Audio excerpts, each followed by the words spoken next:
तर जय महाराष्ट्र पब्लिक, आपण बनवणार आहोत मशरूम टिक्का मसाला। त्याच्यासाठी आपण मशरूम, टोमॅटो, शिमला मिर्च और कांदे कापून घेतले।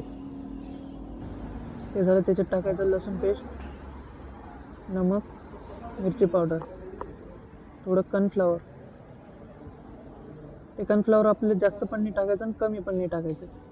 त्याच्यात ॲड करायचं कलर। ते चांगलं मॅग्नेट करून देऊ। ते मॅग्नेट झालं का मग कढईला ऑइल तापू।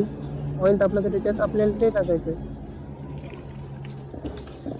तेल जास्त पण कडक नाही पाहिजे आणि जास्त पण थंड नाही पाहिजे, मीडियम तेल पाहिजे। ते चांगलं फ्राय करायचं। ते फ्राय झालं का आपण लायटर मारला का ऑइल, बटर,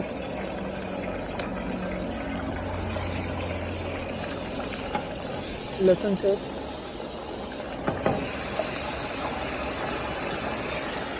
धनिया,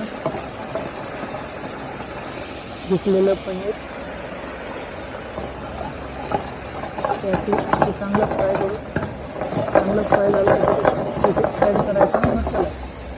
मसाल्यामध्ये मिरची पावडर, चिकन किंग, धनिया, हळद, मटन एव्हरेस्ट मसाला, खोबरं कीस, अजिनोमोटो, नमक। हे चांगलं फ्राय करतो। भाजी आपण व्हिडिओ कट करून बनवले, त्याच्यासाठी आपण कट व्हिडिओ बनवले। त्याच्यात कलर,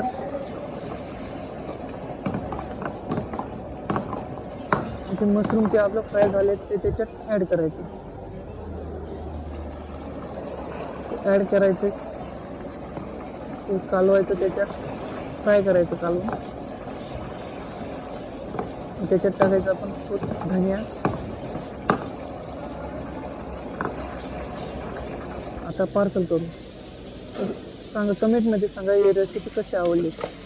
लाईक करा, फॉलो करा, कमेंट करायला विसरू नका। Bye bye.